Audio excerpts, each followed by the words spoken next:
muchas gracias por atender a nuestra convocatoria. Reciban una cordial bienvenida a esta actividad dentro del Diplomado en Migración Laboral en su segunda edición. Estamos desarrollando el primer foro y ya tenemos con nosotros a nuestro facilitador Luis Enrique González Araiza. Antes de iniciar, voy a compartir una presentación para que podamos ir visualizando el desarrollo de la actividad.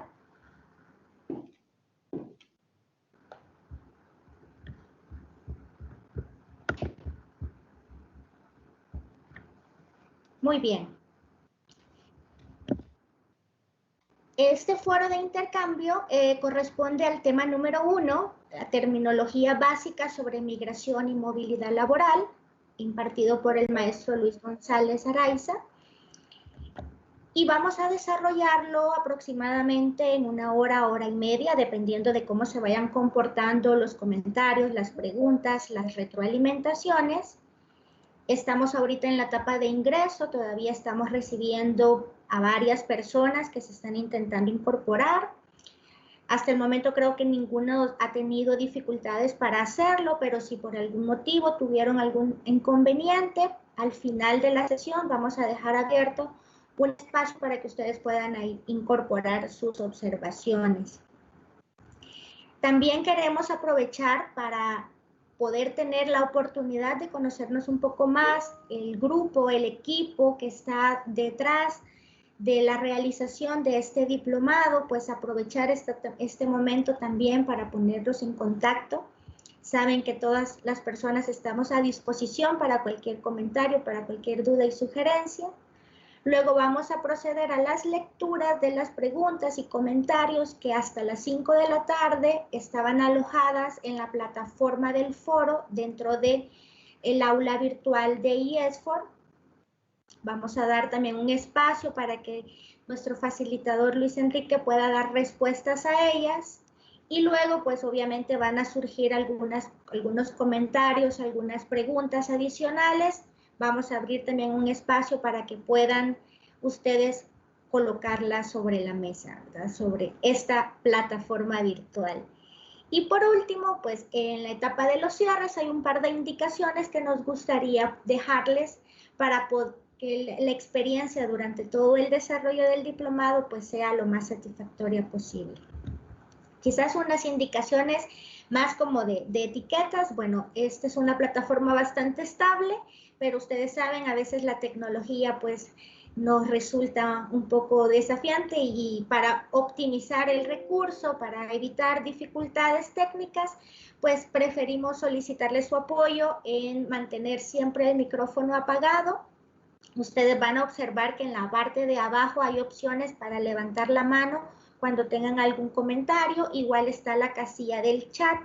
Ustedes pueden dejar ahí sus comentarios y nosotros vamos a estar pendientes de hacerlo. Cuando quieran hacer una pregunta o un comentario, también les pedimos que habiliten la cámara para poderlo hacer más interactivo. Y sobre todo, solicitarles que una vez que ya ingresaron, no salgan, porque si se dieron cuenta hay un proceso de admisión y entonces ahorita es muy posible que no estemos totalmente pendientes de quienes están ingresando ya cuando estemos de lleno con el proceso. Entonces les pedimos que ahora que ya están adentro, por favor se mantengan acá. Luego, antes de pasar a las preguntas que están alojadas en la sección del foro, me gustaría presentarles a quien nos está apoyando en la coordinación administrativa y académica del diplomado, quien es la persona con la que ustedes pues, van a tener mayor contacto, quien ha estado enviándoles las informaciones, los correos. Yanira Flores Santos, por favor, si puede activar su cámara para poder presentarse ante nuestros participantes.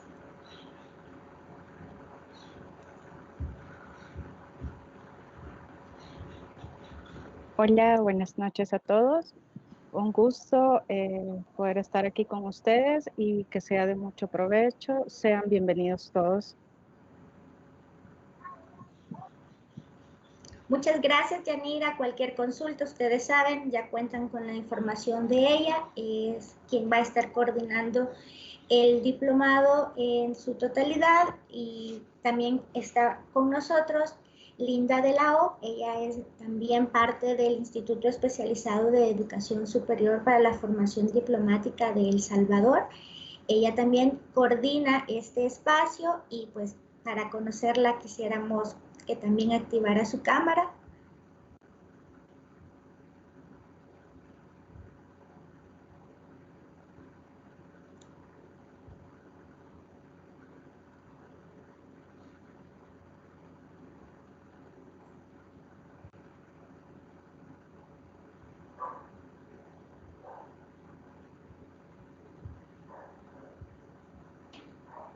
Creo que tuvimos... Lo siento, tuve problemas. Sí, tuve problemas de conexión, lo siento. Un placer y a sus órdenes.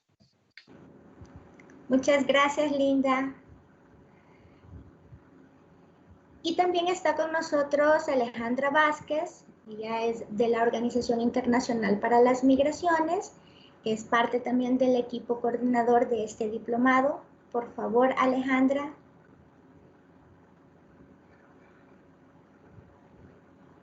Hola, buenas tardes, mucho gusto a todos. Creo que por ahí me van a caer algunos correos con los certificados del eCampus, así que yo voy a estar encargada de eso. Cualquier duda, igual estoy a la orden, y gracias por participar en el foro. Gracias, Alejandra. Bueno, y antes de pasar al siguiente punto, pues mi nombre es Araceli Peña. Yo trabajo en el grupo de monitoreo independiente de El Salvador, y pues aquí estamos a la orden. Ahora pues corresponde presentar a nuestro facilitador, Luis Enrique González. Por favor, si puede mostrar la cámara. Ya, siempre desde que me metí está la cámara. Más bien poner mi audio. ¿Qué tal? Muy buenas tardes a todas, a todos. Gracias por el espacio. Agradecimiento al IESFORD y obviamente a GEMIES por el espacio. Y también veo que la OIM está involucrada en la realización de este foro. Gracias. Y bueno, pues a todas ustedes, las personas que están aquí de manera virtual, con todo este contexto de crisis civilizatoria que estamos viviendo, pues es una fortuna que tengamos salud y que a la luz de la virtualidad nos escuchemos o nos veamos, ¿no? Entonces, pues un gusto. Les saludo desde Guadalajara, Jalisco, México. Mucho gusto. Muchas gracias. Bueno, y como les decía, la dinámica que vamos a seguir es, ustedes saben que en el tema está alojado una sección para foros. Algunos y algunas de ustedes colocaron consultas y comentarios hasta las 5 de la tarde, pues nosotros los recopilamos y los incorporamos en esta presentación. Como la mayoría son comentarios, pues consideramos hacer una lectura rápida, y cuando hayan consultas, pues Luis González va a proceder a contestarlas. En ese caso, iniciamos. ¿Quieres que yo las lea? ¿Quieres que yo las lea? Sí, okay. Listo. Dale, muchas gracias. Bueno, me voy a, el entendido que compañeras, compañeros, compañeroas, que pues estamos tratando de hacer un foro donde hay una charla de lo más horizontal que podamos tener, ¿no?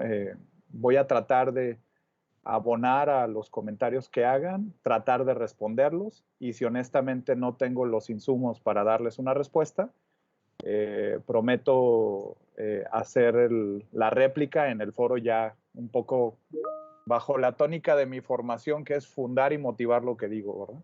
Entonces, pero bueno, tratando de, insisto, de hacer el diálogo de lo más horizontal. El compañero Pablo Burgos de Honduras dice: en lo personal pienso que el origen de la migración es el objeto de estudio real.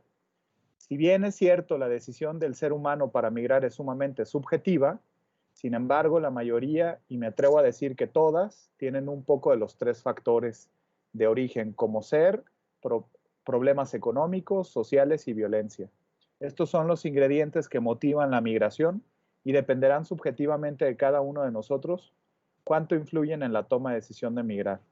Es importante recordar que la migración no discrimina, es decir, cualquier clase social migra de un país a otro, las motivaciones son diversas y coloque ejemplo. En un punto y aparte, me gustó bastante la introducción del profesor y sí, no leo porque está como la camarita ahí. No sé si lo puedas mover, Araceli. Ajá. Sí, estos temas, gracias, del genoma humano y la evolución del mismo es de su interés. Les recomiendo el libro de Sapiens de Yuval Noah Harari, ¿no? Es lo que señala en la primera diapositiva. Por acá estoy viendo Marta en el chat, dice, nos mandarán los comentarios agregados. Supongo que de esta lámina, estos comentarios están alojados ya en la página del IESFOR, entonces ustedes los pueden checar ahí mismo. Si lo que hablas de lo que hablas, Marta, es si no puedo contestarles en este momento, a la postre mandarlos, pues yo creo que lo haría directamente en la página, ¿no? Eso es lo que haría. No sé si puedas cambiar de diapositiva, por favor, Araceli.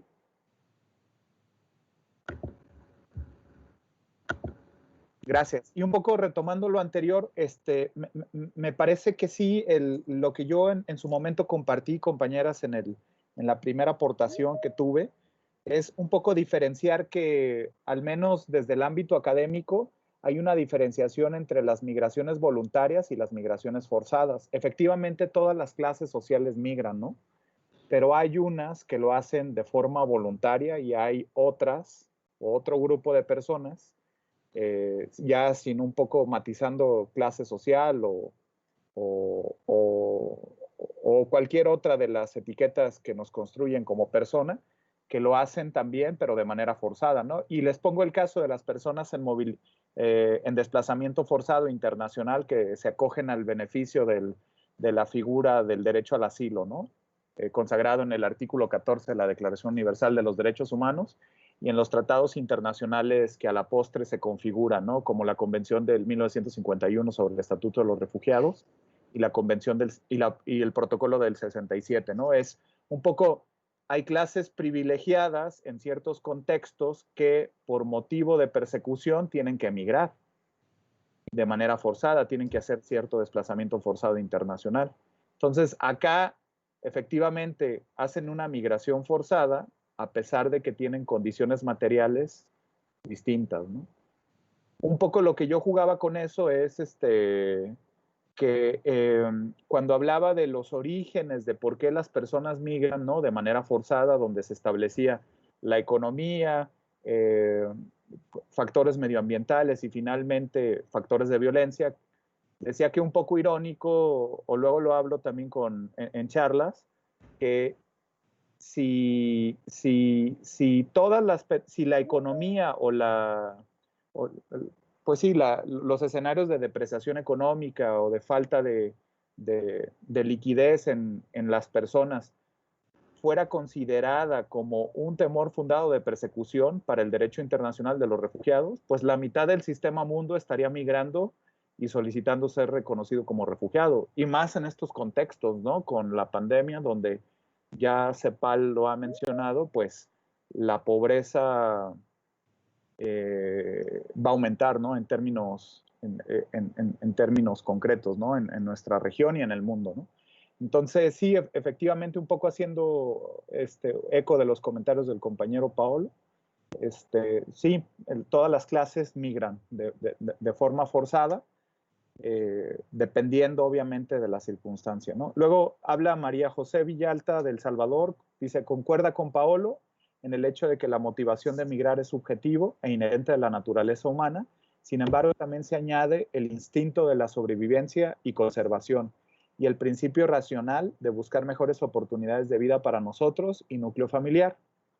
Estando de acuerdo con Paolo, expresa que es prioritario enfocarse en las personas pertenecientes a los grupos vulnerables y a las distintas causas que los obligan a migrar fuera de la esfera meramente económica. De igual forma, me parece un buen insumo introductorio el utilizar el mapa y la evolución del genoma humano, sumamente interesante. También vi que la mayoría parte de los comentarios mencionaba que les interesó, o sea que es un buen inicio siempre plantear en términos de cómo el propio, pues cómo ha sido el viaje de los cromosomas a lo largo de la historia de la humanidad, ¿no? Desde el primer homínido hasta nuestros días, ¿no? Y bueno, y también un poco acá está metiendo María José Villalta el tema de la interseccionalidad dentro de la migración, ¿no? Efectivamente es necesario tener este enfoque interseccional cuando estamos tratando a las distintas poblaciones que hacen movilidad humana, ya sea forzada, bueno, en su mayoría forzada, porque también no perder el enfoque que dentro de la propia desplazamiento forzado de las personas, pues incluso hay quienes tienen un mayor grado de vulnerabilidad. Y entendida acá que la vulnerabilidad no es una característica inherente de las personas, ¿verdad? Una característica inherente de las personas son los derechos humanos. Pero existen contextos y situaciones donde se vuelve vulnerable más a una persona. Y en el ejemplo clásico que yo se los comentaba, bueno, a la par de ser profesor universitario, tengo la fortuna de ser director de una casa de migrante acá en Guadalajara, Jalisco.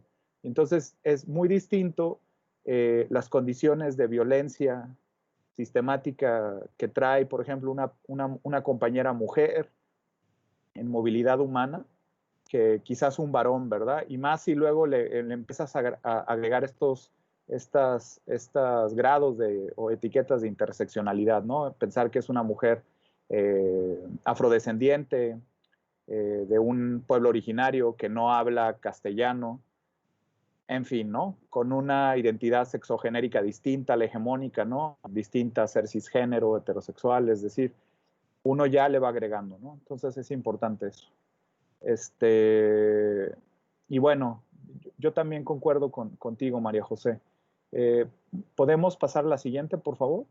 Si alguien quisiera hacerse escuchar, adelante, pues es un foro. Yo estoy pendiente en el chat, pero si también alguien quisiera comentar algo de viva voz, pues adelante, ¿no? Tomen el micrófono ahora sí, ¿no?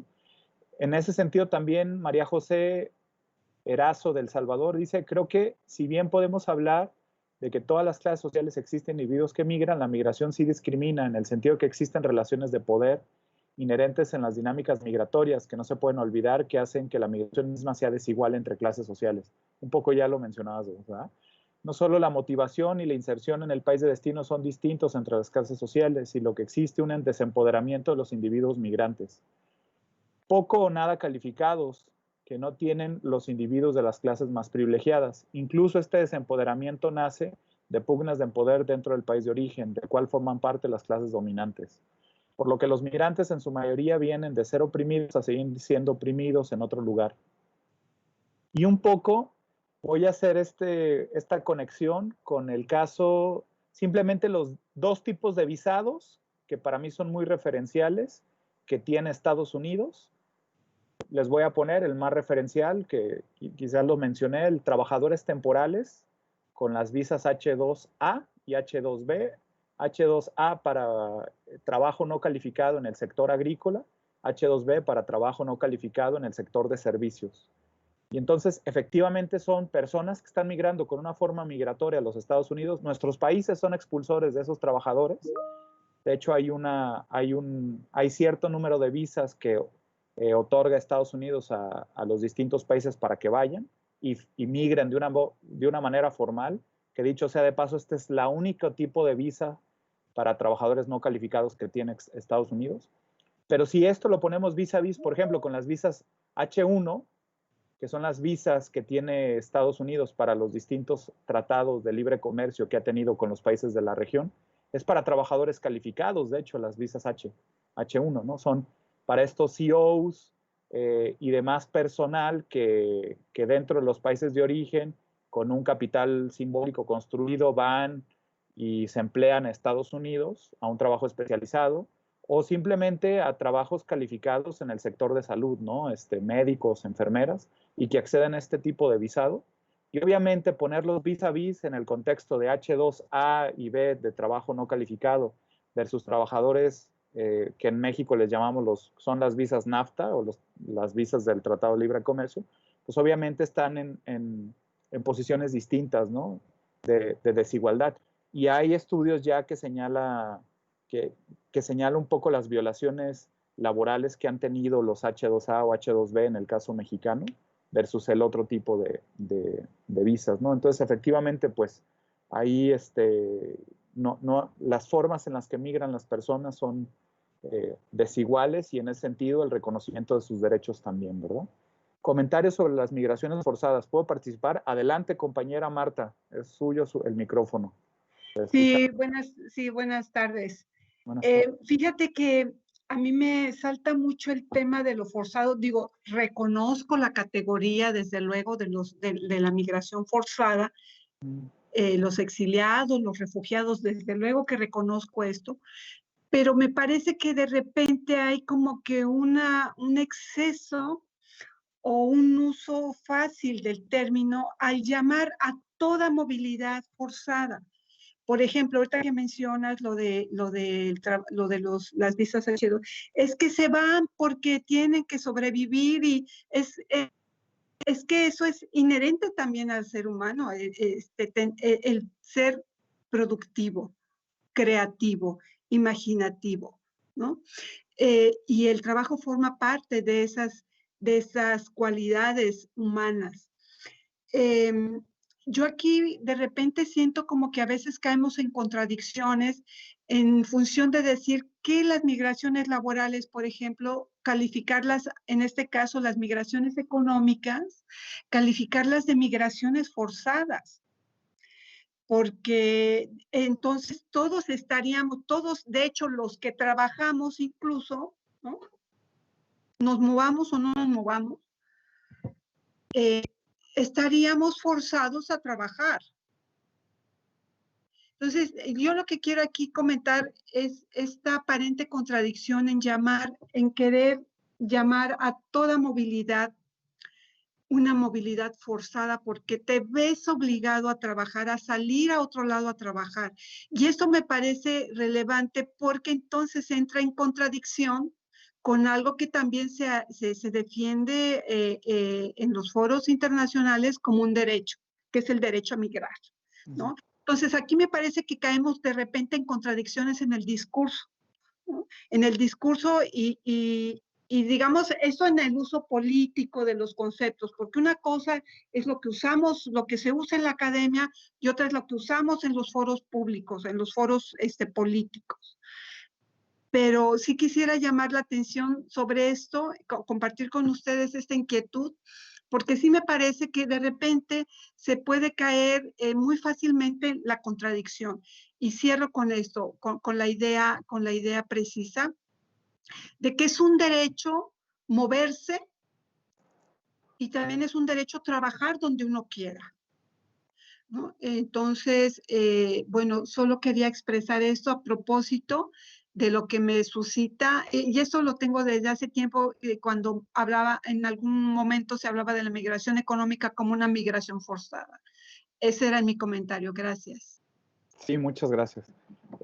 Yo también entiendo un poco el planteamiento de la contradicción en el discurso del uso político y un poco de la construcción de las categorías desde la academia, pero me parece, compañera Marta, que quizás acá puede existir matices, ¿no? Porque el hecho de que no existan las condiciones, o sea, el ius migranti o el derecho a migrar está en dos vías, ¿no? Es el derecho a migrar y a desplazarse, ¿no?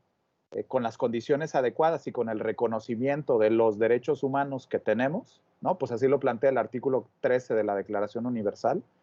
Pero también es un derecho el no migrar, es decir, de tener condiciones adecuadas de desarrollo en el país de origen o en la comunidad de origen, y que en ese sentido no sean esas condiciones estructurales las que te obliguen a migrar. Un poco con este tema de los trabajadores temporales, por eso justo yo matizaría que la migración forzada por motivos económicos, quizás podamos matizar sobre cuáles son los contextos en los cuales las personas están haciendo esa migración. Porque no es lo mismo migrar para conseguir un empleo y tener condiciones laborales, cuando propiamente uno es un migrante irregular en ese país al que migro, donde no se me reconocen derechos y donde mantengo esta condición de opresión en el país de destino a donde llego a migrar. Eso no es lo mismo, insisto, a un migrante con el privilegio de viajar con un visado y que este visado me dé oportunidad de no solamente que se me reconozcan los derechos que tengo en mi país de origen, sino también en el país de destino.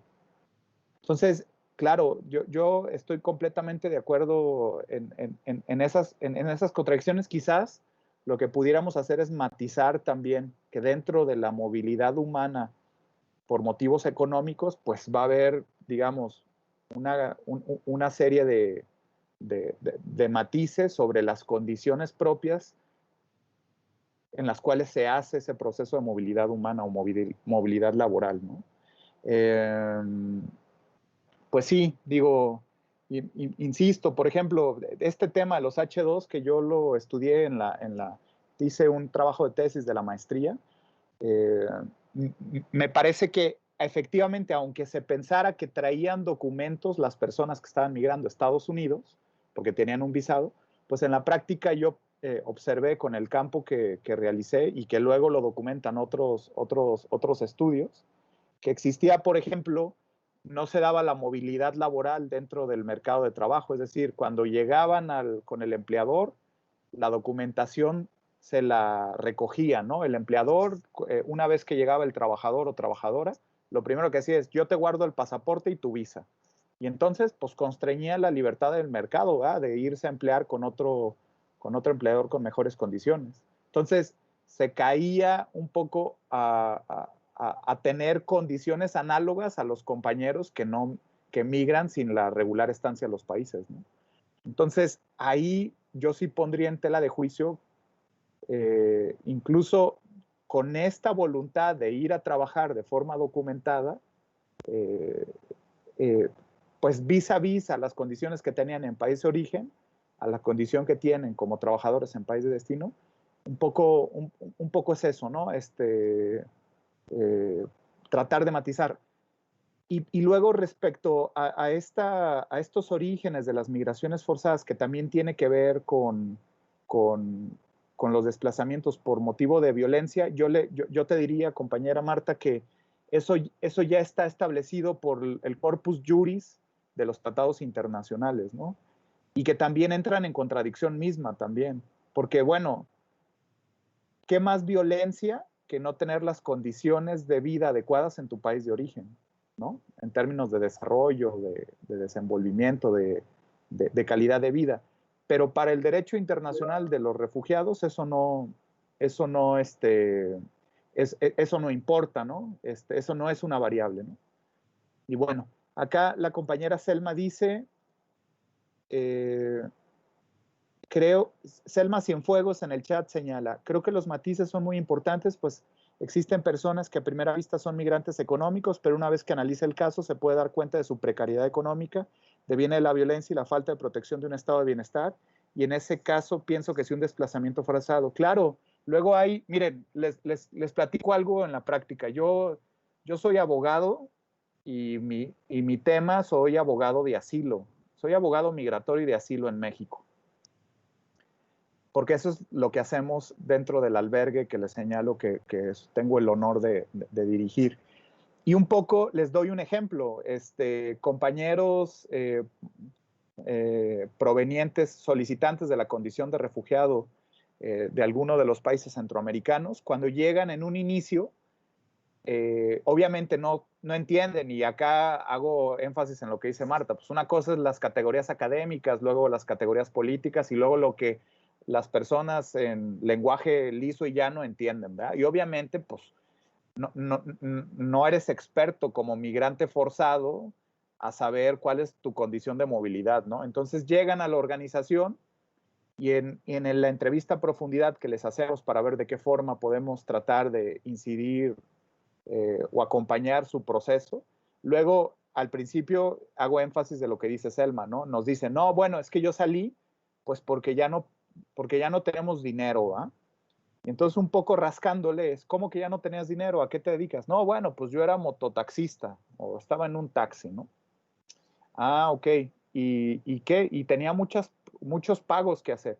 ¿Cómo que pagos? Sí, pues tenía que pagar el impuesto. ¿A quién? ¿Al Estado o cómo? No, el impuesto de guerra. Y entonces uno se queda, ¿cómo que el impuesto de guerra?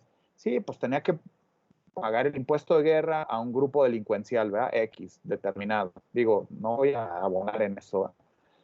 Y entonces, como ya no pude pagar el impuesto de guerra, lo que hicieron fue es que llegaron y me amenazaron, me dijeron, voy a quemar el taxi. Y luego a tu casa y a tu familia y a ti. Por eso, pues necesito dinero. Entonces, lo que hice fue agarrar mis cosas y venirme, ¿no? Entonces, por eso, pues tengo la necesidad. Entonces, en un inicio, un poco esto, lo que dice Selma, ¿no? Pensaríamos que esa persona fue orillada por un contexto económico, pero sí, fue orillada por un contexto económico y de violencia que vive, ¿no? Y que en ese caso, entonces, constituye un movimiento forzado, ¿no? Como lo dice Selma. También coincido, ¿no?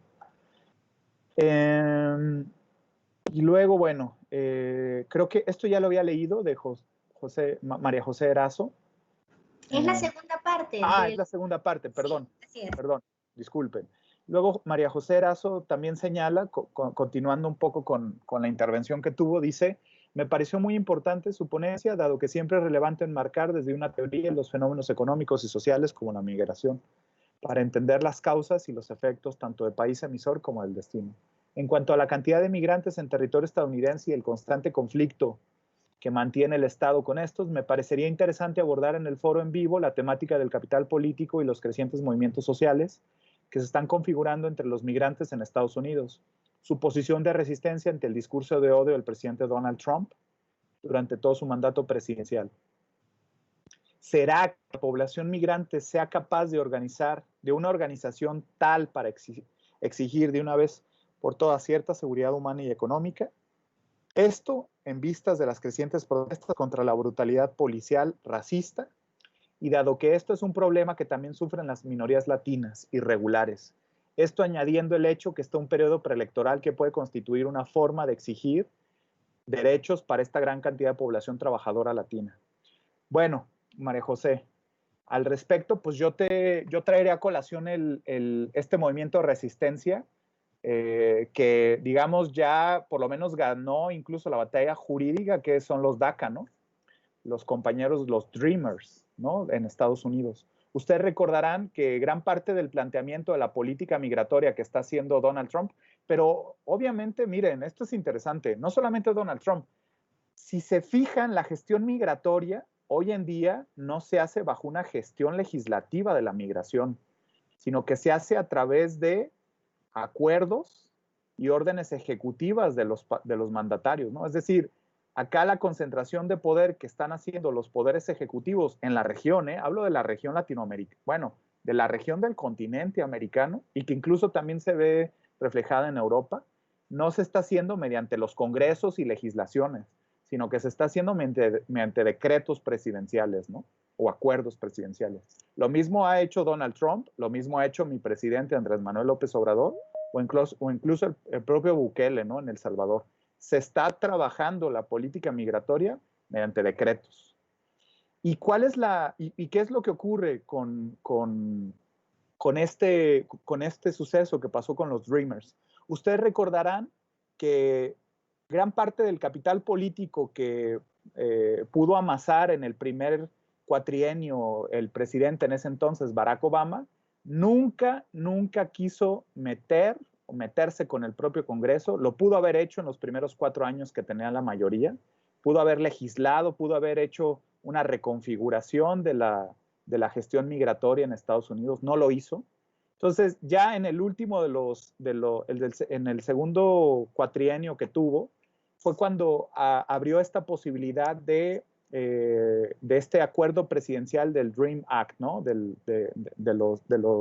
los niños que llegaron a Estados Unidos siendo niños y que por lo tanto no constituía un felony, un delito, el que hayan llegado, dado que la narrativa es, y obviamente al ser un menor de edad, tú no tenías la capacidad de decisión de las acciones que hicieron sus padres y por lo tanto podían tener un perdón sobre eso, porque recordemos que la irregular estancia migratoria en Estados Unidos se constituye con esto, ¿no? Con los delitos, con los felonies, ¿no? Entonces, el presidente hace, como insisto, lo que hizo todo, por eso es bien particular.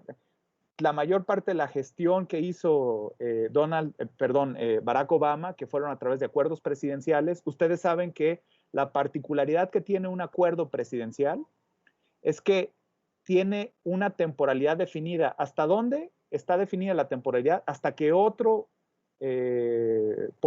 otra persona del Poder Ejecutivo que llegue al poder determine que continúe o no ese decreto. Les doy otros ejemplos. Estoy tratando de concatenar el Temporal Status Protection la protección temporal que se tenía para los países centroamericanos, Guatemala y El Salvador. Cuando llegó Donald Trump, lo primero que hizo fue tirar todos estos acuerdos, ¿no?, presidenciales que jamás se llegaron a establecer mediante legislación, mediante el poder legislativo, ¿no?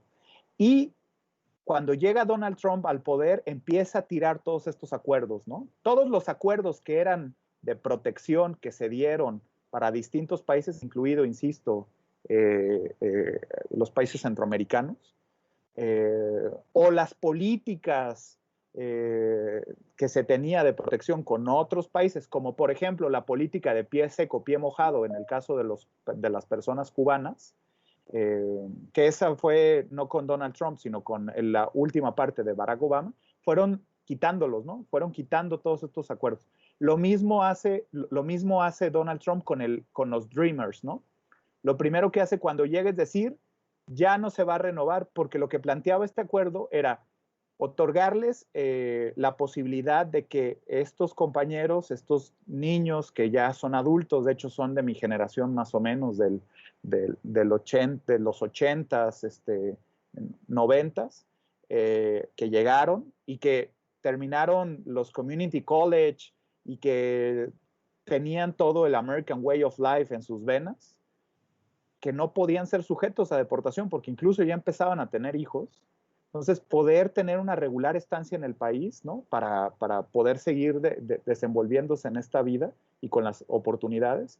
Y cuando llega Donald Trump, lo primero que hace es tratar de tirar este decreto, de este acuerdo, ¿no? Y entonces lo interesante es que ese acuerdo se va a la Suprema Corte de Justicia de la Nación para determinar si esa acción que hizo Donald Trump era correcta o incorrecta. Y entonces este es un ejemplo, María José, tú que estás preguntando si es que hay todo un movimiento de resistencia, pues es que este movimiento de resistencia desde que inició el gobierno de Donald Trump se mantuvo y se mantiene. Y que justo hace como, me parece que unas semanas, 1 o 2 semanas, la Suprema Corte de Justicia de la Nación falló a favor para que Donald Trump no pudiera desestimar este acuerdo. De las únicas batallas que ganó Donald Trump es que no pueden inscribirse nuevas personas para este acuerdo, pero las que ya tenían y se habían inscrito pueden renovar sus permisos de estancia en el país, ¿no? Entonces, bueno, yo te compartiría eso, ¿no?, de esos movimientos, ¿no? Y luego dice la compañera Luna MRREE, dice, los decretos se están realizando y cambiando como respuestas mediante las crisis momentáneas, no para brindar soluciones a largo plazo. Efectivamente, compañera Luna, cuando tú no lo haces vía poder legislativo, lo que va a pasar es que decimos en México, estás con pincitas gobernando, porque entonces llega cualquier otro poder ejecutivo donde no empate esa política y lo hace. Pero insisto, también tiene que ver que la política migratoria se está construyendo mediante decretos porque sabemos que muchas de las acciones son violatorias a los derechos humanos. Tan solo imagínense todos estos decretos que el presidente Donald Trump ha hecho para violentar los derechos de las personas en movilidad humana. El último, el más terrible, es, en este contexto de la pandemia de COVID, parar cualquier solicitud hacia Estados Unidos. O sea, perdón, cualquier solicitud de reconocimiento de la condición de refugiado. Lo que hizo Trump es decir, no, en la pandemia de COVID no recibimos nuevas solicitudes, lo cual es estar en un limbo jurídico. Les diría, por ejemplo, en México, que también se reproduce. Con la pandemia de COVID, la COMAR, la Comisión Mexicana de Ayuda al Refugiado, mediante un decreto expedido por la Secretaría de Gobernación, es decir, por el Poder Ejecutivo, señala que hasta que estemos, todo este tiempo que estamos en pandemia, los procesos de asilo en México se paran. Entonces, creas limbos jurídicos. diría, hay un filósofo político italiano, ojalá que pudieran leerlo, se llama Giorgio Agamben, y él habla de los estados de excepción que se crean dentro de las democracias consolidadas para poder crear estas trabas administrativas, jurídicas, legales, diría Michel Foucault, estos dispositivos o estas tecnologías anamatopolíticas para poder generar estos vacíos, ¿no? Imagínense hoy en día en México, todas las personas que son solicitantes de la condición de refugiado, está parado su proceso. ¿Cuándo se va a reanudar? No sabemos. Hasta que la pandemia del COVID termine, sí, pero ¿cuándo es eso? Y todo se hace vía decretos del Poder Ejecutivo, ¿no? Entonces, me gustaría, y bueno, y les podría dar también el caso de Bukele, ¿eh? y de otros estados dentro de Centroamérica que están, insisto, haciendo la gestión migratoria mediante decretos, ¿no? Un poco así, ¿no? Luego, bueno, y luego dice el compañero Nelson Arévalo, de El Salvador, dice, existen esbozos que expliquen la movilidad humana en el contexto actual a causa de las vulneraciones de derechos por parte de los estados o por violencia social. Y luego dice, concuerda con los anteriores. Solamente agregaría que lamentablemente en el contexto actual, los mecanismos de protección para los trabajadores migrantes suelen ser pasados por alto, por lo que estas personas a menudo enfrentan hostilidad y discriminación. Y esto supone mayores obstáculos para obtener un desarrollo pleno en el nuevo entorno. Por consiguiente, es menester que el fenómeno sea abordado de manera multidisciplinaria, para comprometer en su totalidad las causas que llevan a alguien a optar por dejar su lugar de origen, puesto que de esta manera se puede formular propuestas para abonar a la situación de manera productiva.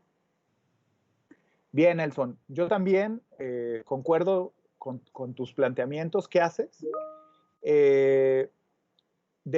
Cuando tú hablas de la primera pregunta, pues es que me suena como todos los estudios que hay en torno a justo los desplazamientos forzados que hay en los países, al menos en la región de América Latina, que se dan por los propios contextos de violencia estatal. O sea, a ver, hablemos de casos concretos, ¿no? Y no insisto, en estos planteamientos yo voy a tratar de ser lo más objetivo. Y aunque eso no es posible, pues porque no soy objeto, no soy cosa, todo planteamiento es subjetivo porque viene de persona, me parecería que los ejemplos del desplazamiento forzado que se están dando, por lo menos en dos países que yo ubico, contexto, que puede ser Nicaragua hoy en día y Venezuela, son desplazamientos que se están dando por violencia, por contextos estructurales de violencia, que pueden ser, algunos países determinan que pueden ser violencia generalizada o graves violaciones a derechos humanos, ¿no? Y que entonces en ese sentido las personas abandonan sus países de origen para hacer esta movilidad, ¿no? Y bueno, y también pensar en qué grupo social te enmarcas, ¿no? Por ejemplo, yo les diría, por ejemplo, les voy a decir casos concretos que yo conozco porque hemos litigado y llevamos casos. Si tú eres un estudiante proveniente de Nicaragua y estuviste inmerso en el movimiento social estudiantil que devino en esta represión que hizo el gobierno de Ortega, pues seguramente ese propio contexto te llevó a abandonar Nicaragua, ¿no? Lo cual pasó, ¿verdad? Y en México fue receptor de esta población, ¿no? Luego dice Selma, hablando de estado de excepción y necropolítica, que si bien el Estado mexicano no se salva, sí me gustaría aclarar que los términos en Comar están suspendidos y que tanto el decreto de suspensión en términos de Comar como en el INM se prevé cierto grado de protección a diferencia de Estados Unidos que suspendió el proceso de solicitud en México. No ha sucedido así, aunque reitero que la necropolítica está presente. Yo te diría que sí, por ejemplo, Selma, en este caso, sí, yo también te digo, Comar suspendió términos, pero dice, pero pueden meter solicitudes, las solicitudes se pueden meter, pero Ahora te voy a dar contextos concretos y te lo voy a decir acá en el estado de Jalisco, ¿no? Es a un Instituto Nacional de Migración que propiamente no está laborando de manera plena con todos los servidores públicos, sino que hacen de manera escalonada. Y particularmente la servidora, bueno, la instancia dentro de la delegación del Instituto Nacional de Migración que se encarga de recibir las solicitudes de asilo aquí en Jalisco, realmente no está laborando todos los días. Y de hecho, llegó a estar por lo menos 3 semanas que no se recibía ninguna. O sea, insisto, una cosa es lo que te dice la autoridad y otra es en la práctica cómo se implementa la política pública. Para mí, en la práctica, no se recibían solicitudes. O sea, justo, y bueno, y tú lo sabes, que ya veo que sabes contexto mexicano. La Comar solamente se ubica en 4 estados de México. México, compañeras, compañeros, es una federación.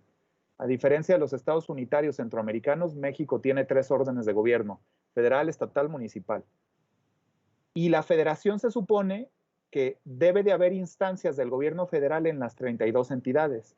La Comisión Mexicana de Ayuda al Refugiado tendría que estar ubicada en las 32 entidades. En la práctica solamente se encuentra en 4. Y de manera supletoria, entonces, el Instituto Nacional de Migración es quien coadyuva a la Comar para la recepción de solicitudes. Pero como el Instituto Nacional de Migración en la práctica funciona en México de manera, siempre lo digo, y es una crítica, como un virreinato, cada delegado del Instituto Nacional de Migración interpreta la ley y dice cómo se aplica, como si fuera Suprema Corte de Justicia de la Nación. Entonces, en la práctica, se crean esos estados de excepción, ¿no? O sea, yo quería un poco abonar a esto que menciona Selma. Y perdón que particularice en el caso mexicano, pero bueno, ya que me dio elementos, ¿no? La compañera Selma. Eso se llama discrecionalidad, dice la compañera Marta, efectivamente, y eso, insisto, es los servidores públicos aquí en El Salvador, en donde quieran, solo pueden solo pueden aplicar la norma, no pueden interpretarla. Los únicos que están facultados para interpretar las leyes es el Poder Judicial, en este caso la Suprema Corte en los países, ¿no? De ahí en más, ningún servidor público puede decir de qué forma se va a aplicar la ley, sino que solo aplicarla como dice, ¿no? Y un poco eso es lo que hacen, discrecionalmente lo hacen, ¿no? Concuerdo contigo, ¿no? Y luego, y acá, bueno, y en cuanto al comentario de Nelson que dice que se debe de verificar la forma en la cual los derechos de estos trabajadores, de estos trabajadores no se violenten. Acá yo sabes que haría énfasis, Nelson, no sé si estás aquí en el chat, pero si estás o luego ves el video, yo aquí haría énfasis en la obligación que tienen los países que son los que expulsan a estos migrantes laborales, ¿no? Ya sea regulares o irregulares, el involucramiento que tienen que tener estos países para ofrecer la protección consular a los connacionales allá. Porque eso, al menos en el caso mexicano, está bien documentado que no hacen su chamba, ¿no? O sea, que no hay un involucramiento como se debe para brindar la protección consular. Que acá que creo que sería, pues imagínense, los estados, las embajadas y los consulados, su labor fundamental y sustancial dentro de la política exterior de un país es la protección de sus connacionales. No es ir a cócteles, no es ir a eventos culturales, no. La función fundamental de una embajada y un consulado es proveer la protección consular a los connacionales que se encuentran en ese país. Lo tendrían que hacer y verificar incluso que las condiciones laborales de esos trabajadores sean las adecuadas, ¿no? Eso sería, ¿no? Y luego dice Marta, el INM lo que puede hacer en un lado no se hace en otro. Cada quien decide qué hacer, efectivamente, ¿no? Listo. ¿Podrían pasar a la siguiente, por favor? Insisto, si alguien quiere tomar la palabra, hacerse presente con su voz, adelante. Acá es un foro abierto. Y luego, Marta también ahora externaba, dice, prácticamente ninguna teoría, Marta García de México, prácticamente ninguna teoría explica por sí sola las relaciones entre los factores que expulsan y atraen personas. Las migraciones, como cualquier proceso humano y del universo, son complejas, es decir, intervienen diversos elementos. Por eso la estadística habla de lo multifactorial o desde las ciencias sociales, multidimensionalidad. Me gustó mucho que se advierta que la migración humana es parte de un sistema conectado y yo agregaría la importancia de entender los contextos particulares, pues la intensidad y densidad de las relaciones entre los elementos componentes del sistema son diferentes según la idiosincrasia de los pueblos y de su propia geografía. Si comparamos las fronteras como el norte de México y el de África. En el caso particular de México, como se expuso, es un país con una experiencia única. A diferencia del profesor, pienso que en el caso mexicano no puede exportarse a Centroamérica, cuyas lógicas responden a esto, contextos muy distintos. Eso de que la geografía es destino parece acertar en la misma caracterización que hacen Durán y Massey en Clandestino. Por último, el perfil migratorio en su multidireccionalidad, hay que resaltar país de origen, de tránsito, destino y retorno, incluso en plural. Presenta un panorama inigualable. Tampoco hay que olvidar que dentro de esa complejidad, por si fuera poco, hay que articular la movilidad interna y sus trayectorias urbana-rural, urbana-urbana, rural-rural, urbana-rural. Como se ha hecho en diversos espacios, sí concuerdo que México es un laboratorio mundial de las migraciones y ahí sí se liga a Centroamérica.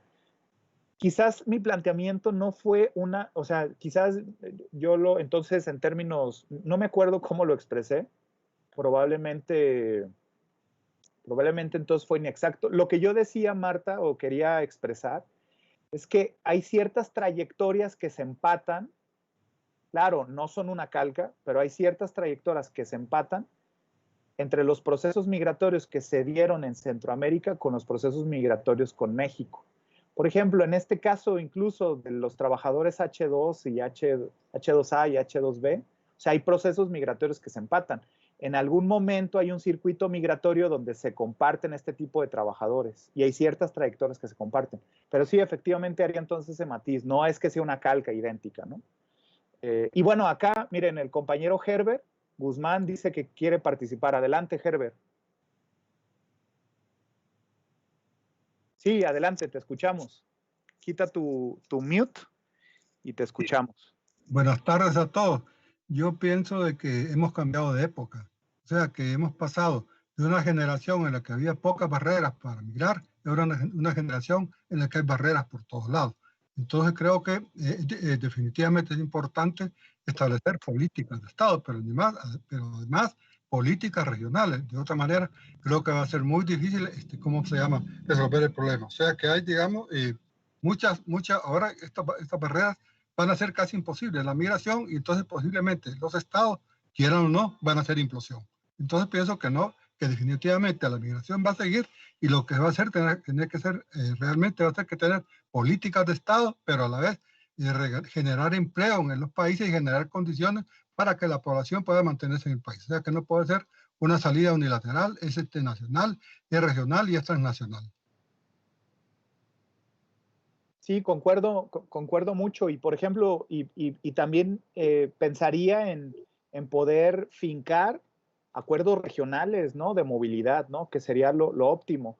Por ejemplo, lo que nos enseñó la pandemia de COVID es que simplemente el C4 que ustedes tenían, pues se vino al traste, ¿no? Simplemente, ¿no? Se amurallaron, algo que ya habían, que para mí es como, de verdad, lo digo, para mí es un ejemplo de política migratoria, de gestión migratoria, esto que tenían, de esta movilidad que se da. Pero ahora con este contexto de pandemia, en lugar de tratar de gestionar o hacer en conjunto una política regional migratoria, lo que se está haciendo es que nos estamos amurallando todos y todas, ¿no? Y sin importar eso, tenemos el virus ha pasado, ¿verdad? O sea, es que eso es también como pues ciertamente lo irónico. Toda esta contención, todo pues sí, cierre, amurallamiento que hemos vivido como Estados, pues no ha contenido eso, ¿eh? Entonces yo también concuerdo contigo, compañero Gerardo. Muy bien. ¿Alguna otra persona que guste comentar, compartir? Y si no, les seguimos. Y bueno, Slim Rodas, también de Salvador, dice, la temática me ha parecido novedosa y los comentarios muy interesantes. Entre las motivaciones migratorias, la lámina 17, se plantea la distribución perversa del capital humano. ¿Podría profundizar un poco este tema?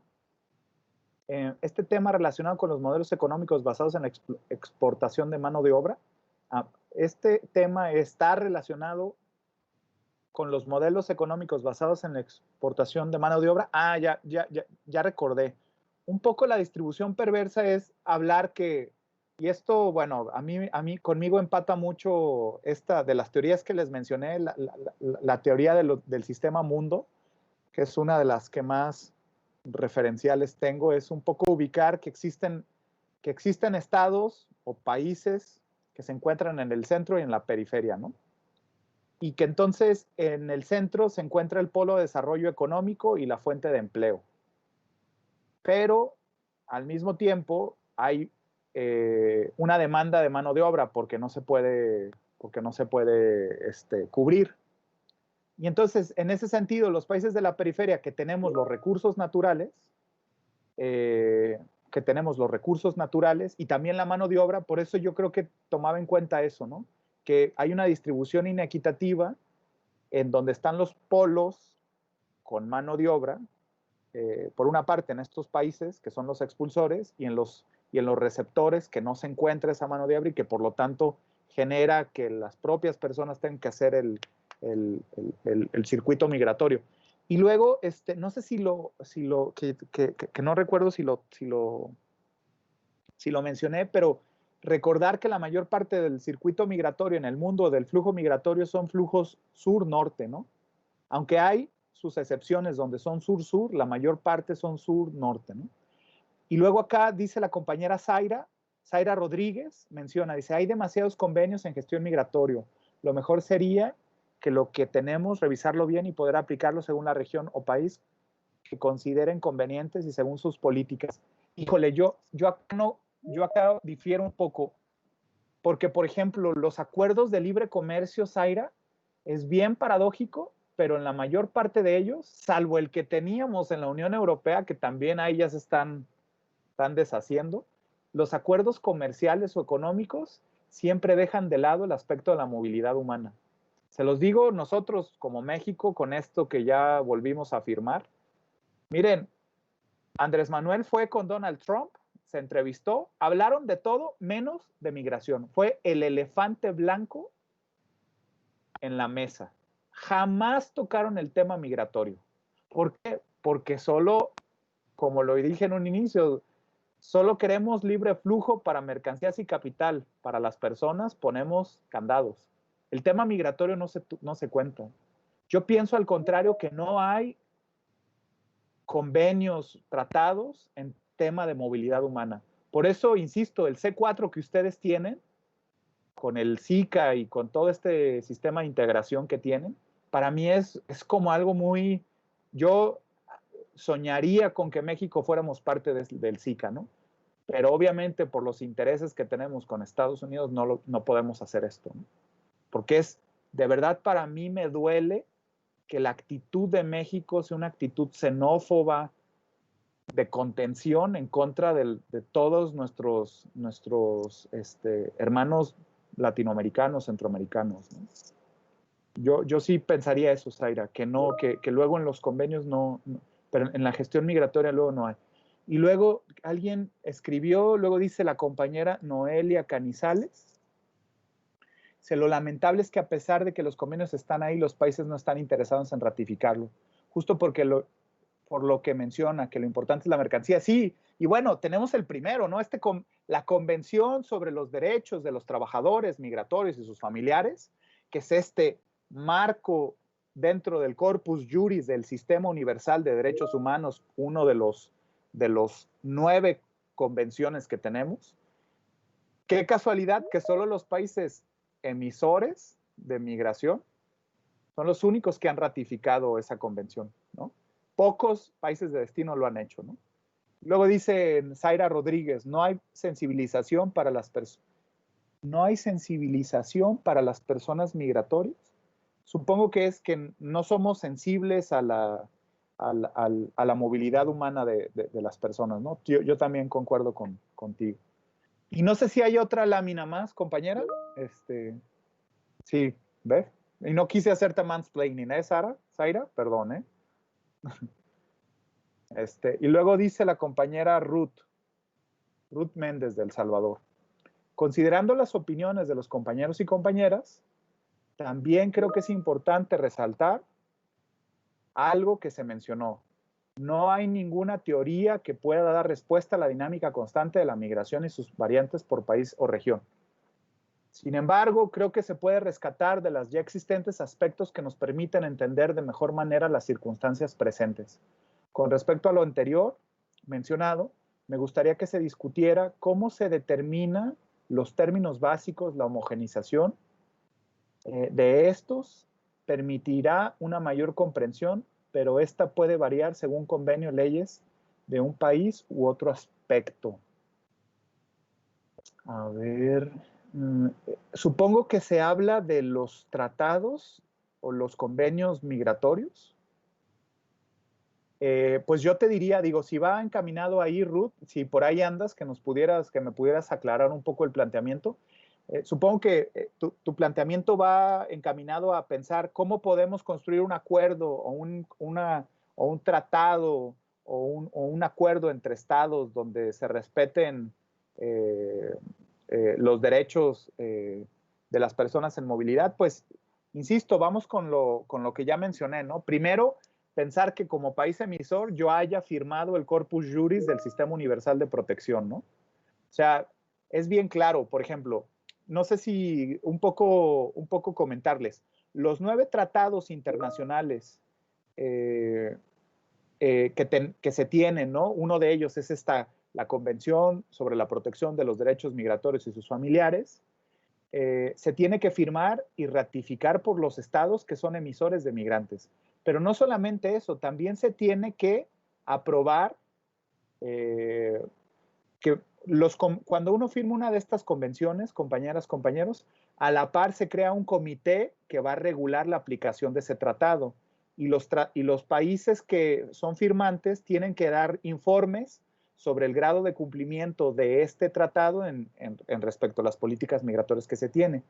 Además, el comité de ese tratado tiene la facultad de recibir peticiones individuales sobre violaciones a esta convención por parte de ese estado, ¿no? Entonces, el estado tiene que ratificar todo eso. Si un estado quiere crear un acuerdo migratorio en materia de trabajo con otro estado, pues para empezar, yo te diría, Ruth, que primero debe de haber ratificado y firmado y ratificado esta convención y todos los componentes que devienen de este tratado. Ese sería su piso firme para construir, porque cualquier convenio tendría que ser acorde a eso. Esa convención es el piso firme para la movilidad humana. Y luego dice Amílcar Mejía, dice, con todo convenio, pandemia, etc., esto queda una duda. ¿Cómo afecta al logro de la meta 10.7 por parte de los países, de los ODS, los Objetivos de Desarrollo? Oye, Amílcar, te soy sincero, no me sé de memoria el 10.7. ¿Me lo pudieras escribir, por favor? Te soy sincero, para no decir alguna imprecisión. Porque de verdad que no lo tengo en este momento registrado a qué se refiere en los Objetivos de Desarrollo de Naciones Unidas. No lo tengo. Si me lo puedes decir, ¿qué es lo que dice el 10.7, el Objetivo de Desarrollo Sustentable de Naciones Unidas? Te lo agradecería, ¿sale? Y te puedo abonar eso. Dice, facilita la migración, ¿ok? Ok, ya, listo. Facilita la migración, movilidad ordenada, segura, regular, responsable de las personas, incluso mediante la implementación de políticas dice, perdón, lo estaba leyendo para mí, dice Amílcar, facilita la migración y la movilidad ordenada, segura y regular y responsable de las personas, incluso mediante la implementación de políticas de migración planificadas y bien administradas. Pues fíjate que lo que yo te diría es que dio con el traste, simplemente porque si ustedes recuerdan cuando se dio el Foro Mundial de Migración, que se dio en Marrakech en el año, finales de diciembre del año 2018, un poco el lema del foro era ese, ¿no? O sea, traía a colación justo lo que habla este objetivo, ¿no? Pugnar porque los estados pudieran regular una migración donde fuera segura, ordenada y en respeto de los derechos humanos, ¿no?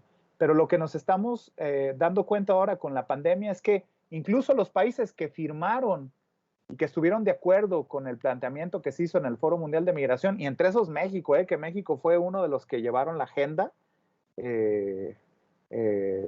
así militante de ese documento que se expresó, pues en el primer trimestre de la administración de Andrés Manuel López Obrador se dio con el traste, ¿no? Porque si ustedes recordarán, fue en el contexto de la movilización de las personas que se dio con este fenómeno de acuerpamiento, de protección que se dieron a través de las caravanas de personas migrantes, que el gobierno de Andrés Manuel cerró las fronteras y externalizó la frontera de los Estados Unidos a la frontera sur, ¿verdad? Entonces, un poco lo que yo te diría es que ese objetivo, en específico de los ODS, esa meta, pues no la están cumpliendo ningún estado, ¿no? Y máximo ahora que, insisto, nos estamos amurallando con el contexto de COVID, en lugar de permitir una movilidad segura, ordenada y responsable, lo que estamos haciendo es contención, ¿verdad? Y amurallamiento, ¿no? Entre los estados. Y luego, continúo con la pantalla, con la diapositiva que luego señala Ernesto Talavera, de Nicaragua. Dice, si bien es cierto, migrar es sumamente subjetiva y que además se refleja en y se refleja en más de alguna de las 3 formas de migración forzada, de los orígenes, ¿no? Que decíamos. Dentro de las migraciones actuales, como ha venido mencionando algunos compañeros, considero que es importante tomar en cuenta la dinámica del mercado laboral de acuerdo a las condiciones que se está dando en cada país. La insuficiencia de oferta de trabajo es un factor impulsor que permite a los individuos calificados y no calificados a migrar sin las condiciones adecuadas, donde el más del 70% están en la informalidad en América Latina. Además, me gustaría que se profundizara sobre la estigmatización de los mercados de trabajo. ¿A qué nivel la estigmatización de los empleos influye en que los individuos migren hacia otros países, llegando a enfrentarse a situaciones precarias, iguales o peores a que su país de origen? Bueno, esto un poco ya creo que lo hemos estado señalando, Ernesto.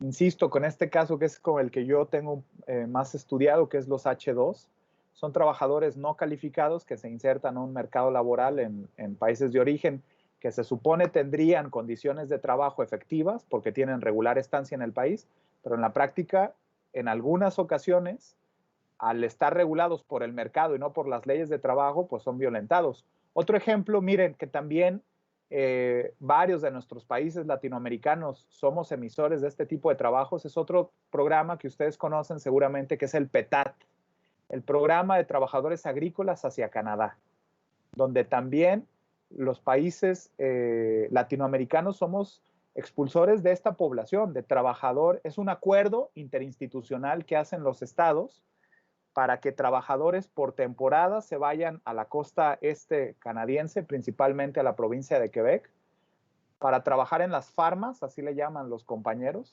y emplearse, ¿no?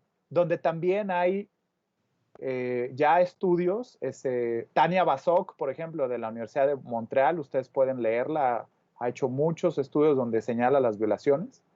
Hay un documental que se llama The Contract, que si quieren se los paso en el foro, donde también les narra las condiciones de trabajo de estos trabajadores, donde igual pues se reproduce esto que tú dices, Ernesto. Uno pensaría que al irse con un acuerdo interinstitucional que está definido por ambos estados, a diferencia de la visa de trabajo, ¿no?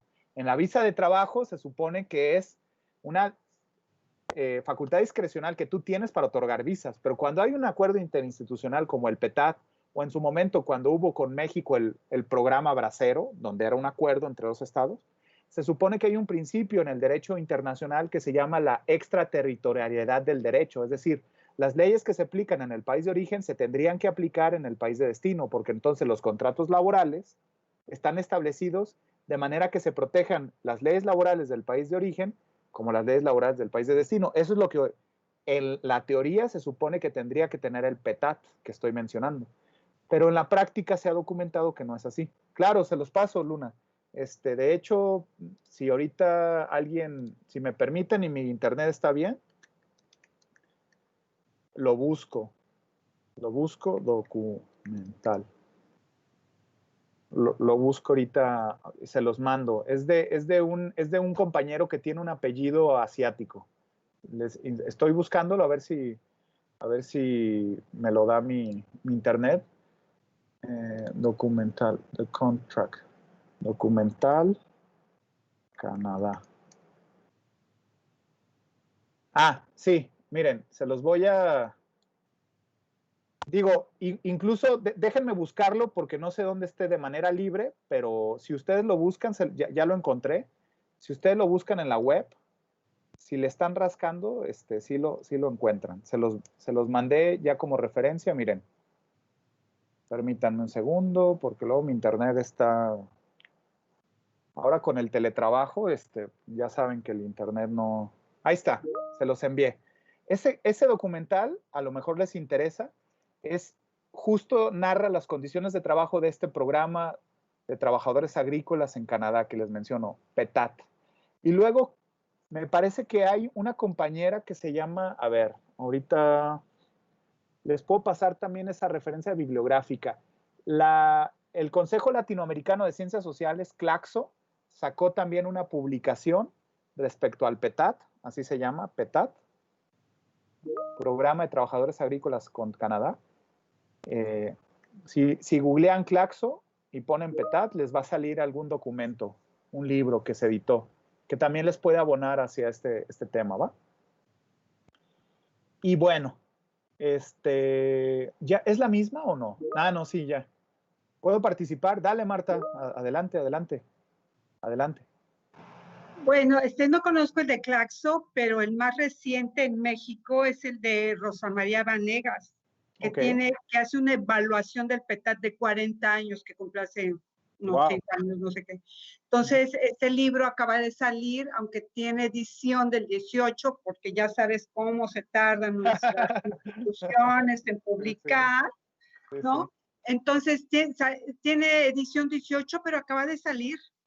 Y luego se complicó más el asunto por todo el tema que estamos pasando. Ya, pero claro. es lo más reciente que hay. Ah, ¿no? mira. Y lo de Claxon no tenía la menor idea que existiera. ¿Quién lo hace, no sabes? No, la verdad es que ahorita no tengo bien el dato. Pero... Bueno, lo voy a revisar si me interesa. Sí. Si me interesa, porque bueno, yo estoy sobre esos temas también. Bueno, solo quería, ahorita les escribo el nombre de Rosa María, para que lo tengan. Les voy a mandar ¿Se puede mandar fotos acá? No. Creo que no, pero si escribe, si lo pones en el chat, por lo menos el nombre de la compañera. Ahorita les mando la referencia bibliográfica. Sí, y ya con eso se nutre, pero muchas gracias, porque sí, pues ya ven que en estos temas luego tenemos que ser solidarios y pasarnos todas las referencias. Muchas gracias, Marta. Ay, perdón, ¿puedo comentar algo más? Sí, adelante. Una cosita. Es que, ¿sabes qué? Hay un tremendo problema con las instituciones, porque de repente, hablando del asunto de la vinculación, de la multidimensionalidad, lo que hace falta también es el trabajo conjunto integral entre gobierno, academias, ONG. Las ONGs que acusan a los académicos que siempre están en el cubículo, lo cual es falso, y los académicos que acusan a los de las ONGs que no hacen teoría o que no hacen, porque claro, no es su objetivo. Y nosotros acusamos al gobierno de que no hace nada, y luego el gobierno dice que nosotros los apoyemos, pero no nos hacen caso. Bueno, el tema aquí que quiero plantear es el asunto de la complejidad también que implica echarle montón al asunto. Que no nos dejamos. Sí. No nos dejamos. De tratar de crear redes, ¿no? O sea, de tratar de crear redes. Más que de crear las redes, porque mira, por ejemplo, ahorita nosotros ya somos una red, ¿no? Y supongo que esto es una experiencia interesante lo del diplomado, porque muchas veces trasciende el diplomado las relaciones y las redes que se tienen. Es que, y los migrantólogos tienen su red y las ONGs tienen su red, esa red de trabajadores, ¿no? Etcétera. Aquí hay muchos de los que pueden hablar con más autoridad que yo de eso. El tema aquí es cómo articulas el trabajo con dependencias gubernamentales, con ONGs y academia, o sea, cómo y el sector privado, cómo hacer esta corresponsabilidad realmente activarla en la realidad. ¿Cómo le haces? Porque estudios hay, unos que se quejan que no hay diagnósticos, sí los hay, pero no nos hacen caso, y luego están los diagnósticos, pero tampoco se hace nada. O sea, tenemos años, seguramente todos en Centroamérica también, denunciando las condiciones de explotación y de abuso de los trabajadores jornaleros migrantes, ¿no? ¿Y qué se ha hecho? Bueno, ahí lo dejo, porque si no ya, gracias. No, muchas gracias, y tienes toda la razón, o sea, tratar de, incluso de también, como valorar los aportes que cada uno de los sectores tenemos, ¿no? Y de alguna manera pensar que somos o sea, que somos simbióticos entre todos, ¿no? Y efectivamente dejar las filias y las fobias, ¿no? Que eso es otro de los obstáculos que tenemos. Yo estoy completamente de acuerdo contigo, porque, insisto, aunque seamos de distintos sectores, pienso que sí podemos tratar de construir una agenda en conjunto de forma horizontal, ¿no? Si las partes están como interesadas en crear este diálogo. Y donde incluso no tenemos que, porque luego desde las organizaciones de sociedad civil hay quienes no gustan ni siquiera trabajar con el gobierno, ¿no? Porque siempre hay una reticencia, pero al final siempre lo digo, pues es que el gobierno somos todos, o sea, la representación popular es a partir de un mandato que se tiene, que Juan Pueblo determina, ¿no? Entonces, no es una entidad externa, ¿no? Entonces, sí, yo también coincido contigo. Y bueno, no sé si alguien más quisiera abonar algo, si no, le sigo con la compañera Laura Sánchez de Costa Rica. Dice la compañera Laura Sánchez, muy interesante la ponencia y el encuadre inicial, coincido con los comentarios de los compañeros, en especial en cuanto a que los factores de la migración son subjetivos y no se pueden enmarcar en clases sociales, debido a que migrar es un derecho que tenemos todos y se realiza por las razones expuestas sin importar género, condición socioeconómica, entre otros. Es evidente que hay personas con mayores grados de vulnerabilidad que otros, al punto que su sola migración ya representa un factor de peligro para su persona. Y lo vemos en nuestros países a diario con el tránsito de los llamados flujos migratorios, en especial los que migran hacia el norte del continente. Completamente de acuerdo con tu planteamiento, Laura. ¿Hay alguna? Ajá, muchas gracias. Sigue Laura mencionando. Laura Sánchez, Costa Rica, venimos de la anterior participación, dice, ahora bien, nuestros países cuentan con experiencias en esta materia migratoria, en mayor o menor medida, sea como origen, tránsito, destino o retorno, o todos. No obstante, en la coyuntura mundial que nos encontramos actualmente, me gustaría ahondar en la problemática que supondrá la migración una vez que las fronteras de nuestros países abran. Esto por cuanto creo que las desigualdades aumentarán no solo en los países de origen, sino en los demás de destino, así como las negativas de las personas nacionales de estos últimos de recibir migrantes. Cuando hoy en día la economía de los países de la región se ha resquebrajado aún más y en Estados Unidos las elecciones tan cerca y el aumento de la violencia hacia las minorías y de estas hacia el sistema, podrán aumentar la xenofobia y la imposición de medidas que afecten a las personas migrantes, en especial las más vulnerables. Y otro que me gustaría saber es si puede ahondar un poco más en la relación entre la migración en cadena para explicar la migración diferencial. Bueno, acá yo abonaría, no sé cómo vamos con el tiempo, Araceli. ¿Puedo todavía seguir comentando? Me gustaría... Sí, adelante, todavía tenemos tiempo. Muchas gracias. Mira, yo concuerdo contigo, Laura, en este planteamiento de, obviamente, bajo las condiciones de precariedad que ya se destaparon con la pandemia en nuestros países, ¿no? Como las que van a venir, ¿no? Porque el efecto incluso, pues ustedes están notándolo, ¿no? En nuestros países, ¿no? el decrecimiento en las economías incluso va a estar en algunos escenarios los más halagüeños un dígito, ¿no? Pero en otros hasta 2 dígitos, al menos en el caso mexicano, ¿no? Se los comento.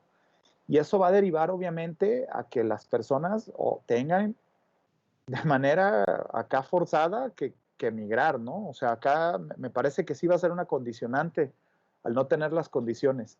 Y en el contexto que tiene Estados Unidos, miren, yo siempre lo digo, imagínense si en estos 4 años Donald Trump, en alguna medida, pues se ha reservado en los planteamientos, ¿eh? No ha tenido,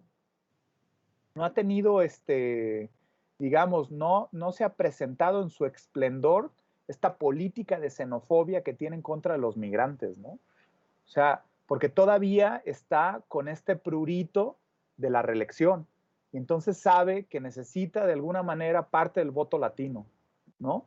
De ahí un poco a que le apostó a la moneda de cambio ahora con Andrés Manuel, ¿no? Y la visita. Entonces, imaginémonos en el peor de los escenarios, y así lo planteo, porque creo que nadie en este foro quisiera que se reeligiera, pero si se llegase a presentar la reelección, que yo lo veo casi inminente de este presidente, estos últimos 4 años ya no va a tener una cortapisa respecto a las políticas migratorias y de contención que pueda instaurar. Entonces eso va a generar más presión a la propia región, ¿no? Y uno de esos países, pues va a ser por lo menos el mexicano, pero también los países de Centroamérica. Ya se está configurando esta política de externalizar la frontera de Estados Unidos, no solamente en México, sino en cada uno de los países. Pues por eso está la firma de los acuerdos de tercer país seguro en nuestra región, ¿no? Lo que quiere hacer es empezar a crear instrumentos de contención, jurídicos de contención, para que las personas no puedan solicitar protección internacional en Estados Unidos, ¿no? Entonces, yo veo un escenario, la verdad, pues poco alentador, ¿no? Y creo que eso lo compartimos la mayor parte de las personas, ¿no? Luego dice la compañera Noelia Canizales, agregaría al comentario de Laura el hecho de que a pesar de tener el derecho de migrar, tiene peso hacerlo de manera regular en las personas de bajos recursos por el costo de los papeleos de migración. Claro, miren, les cuento un poco cuando uno acompaña a una persona migrante a migración para hacer su regular estancia. Dentro del trámite se le llama, cada persona que llega a México, que no tiene regular estancia en el país, entonces tiene que acceder a un trámite migratorio, ¿no? Se llama un procedimiento administrativo migratorio. Esto se va a repetir en nuestros países centroamericanos, ¿eh? Lo digo por aquellas personas que no tengan este anclaje jurídico, ¿no? De los que están aquí presentes. Entonces, es bien, al menos en el caso mexicano, que es el que conozco, cuando vamos al Instituto Nacional de Migración se les hace una entrevista, se le llama en derecho una comparecencia, para que exprese todos los elementos ante la autoridad migratoria para que la autoridad migratoria determine su regular estancia en el país. Y les comento todo esto porque una de las preguntas que siempre dicen es, ¿por qué entró al país de forma irregular, no? ¿Por qué no buscó pedir una visa, no? O sea, sí, lo hace la autoridad migratoria, pero es como absurdo, ¿no? Pensar todo, imaginémonos, siempre lo digo, ¿no? Para que, por lo menos en México, los mexicanos pedimos visa a nuestros hermanos y hermanas centroamericanas con los mismos requisitos que los estadounidenses nos piden visa a nosotros como mexicanos. Es una calca, ¿eh? La maraña de documentos legales y de acreditar estados financieros y de anclaje laboral y familiar que nos pide Estados Unidos, se lo pedimos a Centroamérica, ¿no? Entonces, concuerdo contigo, Noelia, es una serie de requisitos que pues solamente un cierto sector de la población, los que tenemos ciertos privilegios, podemos acceder a los visados, ¿verdad? Y los demás, pues es inimaginable, ¿no? Pensar esto, ¿no? Entonces concuerdo contigo, ¿no? La compañera Laura Sánchez dice, aprovecho para acotar lo siguiente. En la lectura se dice que, abro comillas, las fronteras abiertas sería la manera más simple de eliminar la migración irregular. Cierro comillas de la lectura, no está citando la lectura que les compartí. No obstante, dice Laura, considero que esto a la vez podría generar una mayor desigualdad económica, tanto a los países de origen, que se quedarían sin mano de obra como destino, entendiendo que la mayoría de los migrantes seguirían buscando entrar a los mismos países que lo han hecho históricamente. Lo que realmente urge es mejorar nuestras políticas de movilidad humana, como se ha venido conversando. Concuerdo, ¿no? Estos convenios migratorios, ¿no? Laborales o de movilidad humana, ¿no? Sí, yo también concuerdo contigo, Laura.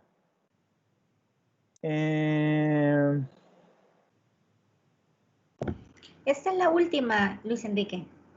Ok, muy bien. Luego dice, miren, la compañera Selma Cienfuegos, de México. Ahora sí que paisana también. Me gustaría agradecer la información otorgada en este módulo. Primero que nada, considero importante resaltar que si las teorías sobre la migración nos dan una luz para explicar los movimientos migratorios, no significa que con una sola de estas se pueda entender este fenómeno o incluso el por qué migró una persona, pues considero que los factores son múltiples en una sola persona y los perfiles de la población migrante son heterogéneos. Por otro lado, me resulta muy interesante cómo el tutor ha señalado la dinámica de México, la cual es peculiar y única en la región, pues cuenta con las 4 dimensiones de la migración internacional, así como la migración interna. Sin embargo, a pesar de que México pudiera ser referente para analizar los fenómenos migratorios y con esto tratar de explicar en otro país o región, es importante considerar que la dinámica mexicana responde al contexto particular de este país, por lo que es indispensable tener en cuenta eso al momento de replicar a otros países o regiones como Centroamérica, aunque geográficamente sean cercanos. De nuevo, reitero, quizás esa fe de ratas, que ya le manifesté a la compañera Marta, coincido contigo también, Selma, en esto. Y dice, finalmente me gustaría que el profesor explicara más cómo funciona el sistema internacional de distribución perversa de capital humano, y si esto está ligado a las razones micro o si considera que solo estará vinculado a razones macro que responden más al sistema neoliberal. Aquí ya lo mencioné, para mí más funciona en un entendimiento de condiciones estructurales macro, ¿no? Y de la demanda de mano de obra, ¿no? Insisto, para mí es muy referencial entender con este planteamiento que hace Wallerstein del sistema mundial y de los países centro y periferia, ¿no? Y bueno, finalmente habla el compañero, perdón, Selim, ¿es nombre de compañero o compañera? A ver, díganme, para utilizar bien mis categorías. Usted mismo. Compañero, es compañero. Compañero, perfecto. Compañero, gracias. Selim dice, en El Salvador hay una buena experiencia de coordinación entre gobierno, sociedad civil, academia a través de Conmigrantes, Consejo Nacional para la Protección y Desarrollo de la Persona Migrante y su familia. Sí, bueno, a mí me tocó cuando he tenido la oportunidad de participar, yo coincido contigo, Selim, me ha tocado también, gracias a la invitación de Gemíes, de Vinicio y de aquí de Araceli, me ha tocado participar en estas sinergias que ha tenido con migrantes para poder desarrollar también diplomados para compartir experiencias en contextos de movilidad. Entonces, mira, qué interesante que haya eso acá. En México, digo, compañera Marta, Selma, creo que, ¿cuál será? Pues solo que a través de los consejos consultivos del Instituto Nacional de Migración o de los consejos consultivos de otras instancias gubernamentales, es la única donde luego por ley tienen que convivir estos actores, ¿no? Pero de en más creo que no hay, o la unidad de política migratoria, no. Sí, los consejos consultivos creo que son, no sé si ustedes quisieran agregar algo, compañeras mexicanas, y si no, gracias, Selim. Y bueno, pues entonces yo con eso concluyo. No sé si alguna otra persona quisiera abonar a la discusión, al soliloquio que en momentos tuve, pero luego en momentos no, por sus comentarios, tanto escritos como de viva voz. Y bueno, y si no hay nada más que agregar, pues agradecerles su tiempo, su paciencia y nada, pues su atención, ¿no?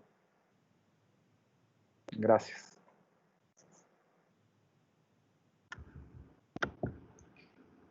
Pues quizás como se han ido incorporando comentarios al mismo tiempo de que se han ido visualizando las preguntas dentro de la plataforma, también revisando un poco el tiempo. Yo sé que este es pues un momento fuera de la jornada. Quisiéramos, bueno, consultar si hay todavía alguna pregunta, algún comentario, pues hacerlo en este momento. Mira, la compañera Selma me dice, efectivamente, el Consejo Consultivo de la Unidad de Política Migratoria, exacto. Esta figura solo para los compañeros y compañeras que no son mexicanos. Los consejos consultivos, no sé si hay esas figuras jurídicas, son creados justo como, pues se supone que son las brújulas ciudadanas, voy a ponerle así con comillas, que tienen las instancias de gobierno para llevar a cabo el objetivo, ¿no? de lo que están planteando. Y entonces están integradas por personas que no tienen una relación obrero-patronal con las instituciones, sino que son cargos ad norem, ¿no? Honoríficos. Y se integran entonces por personas de la academia, sociedad civil, etc. Pero también es cierto lo que dice Marta, ¿no? La compañera Marta dice, sí es un buen ejemplo, pero también es muy cerrado estos ciertos temas. Claro, porque al final somos muy endogámicos, ¿no? Ya lo decimos, ¿no? Luego hay la misma élite de migrantólogos, de onegeneros, de OTC, son los mismos que participan en todo eso, ¿no? Pero bueno, coincido en eso.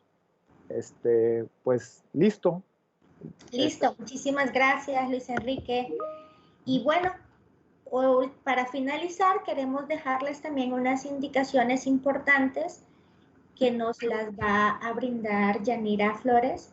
Es con relación a los distintos espacios dentro de la plataforma virtual de nuestro diplomado para poder comunicarnos. Así es que Yanira, por favor. Gracias.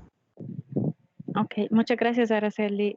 Bueno, nuevamente, gracias a todos por haber participado y haberse integrado a este foro que ha sido muy fructífero. Trataré de ser lo más breve.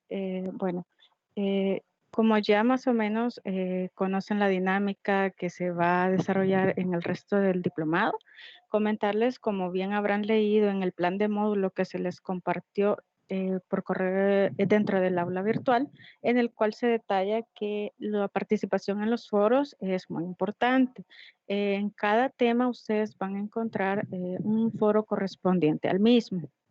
Más que una indicación, yo los invito a que puedan dejar sus consultas, sus comentarios o cualquier inquietud, ya que como habrán visualizado, son la base que nos da para que podamos iniciar los foros virtuales, ¿verdad? Que son la segunda parte. Y pues mediante vaya pasando se van generando otras consultas. Asimismo, recordarles que dentro de las evaluaciones que se establece, que igual está establecido en el plan de módulo, está la participación dentro de los foros, ¿verdad? Por la premura del tiempo en los foros de manera virtual, no podemos que participen todos. Sin embargo, en el foro escrito dentro del aula virtual lo pueden hacer. Incluso los profesores ahí pueden ampliar mucho más algunas consultas que no se logren solventar, ¿verdad?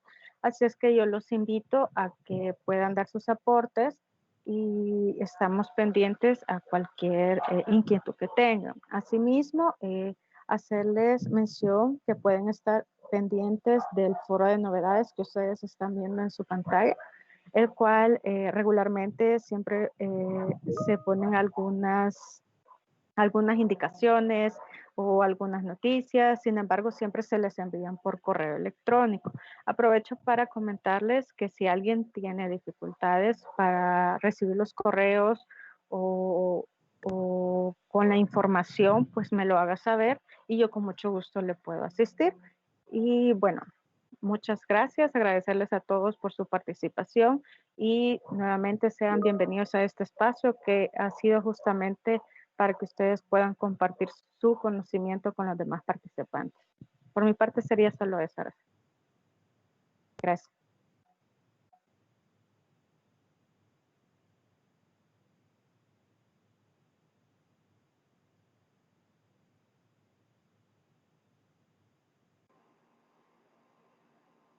Gracias, buenas noches. Bueno. Gracias. Buenas noches. Muy bien, gracias a todos. Hasta luego. Gracias, buenas noches. Buenas noches, gracias. Gracias, buenas noches. Yanira, disculpa una pregunta. Adelante. Una cosa muy rápida. Fíjate que en otras plataformas se puede archivar el chat. No sabes si se puede aquí. Yo ya estuve buscando y no encontré dónde archivar el chat. Ok, ¿es la plataforma de aquí de Teams? Sí. Ok.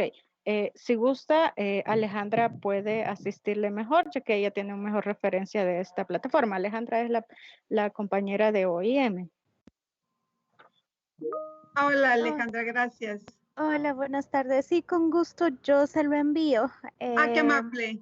Sí, lo guardo y se lo envío, no se preocupe. Muchas gracias. Bueno. Hasta luego, buenas noches. Pero también Buenas estamos noches. hablando, ¿verdad? Lo que fue todo el foro, también vamos a tener acceso a él en la plataforma. Sí, Sí. Adelante, Ale. Sí, también tendrían el acceso, nosotros igual lo guardamos y le pasaríamos la información al IESFOR. Ya ellos estarían encargados de subirlo para que puedan accesar en cualquier momento. Excelente, gracias. Buenas noches. Buenas noches. Buenas noches.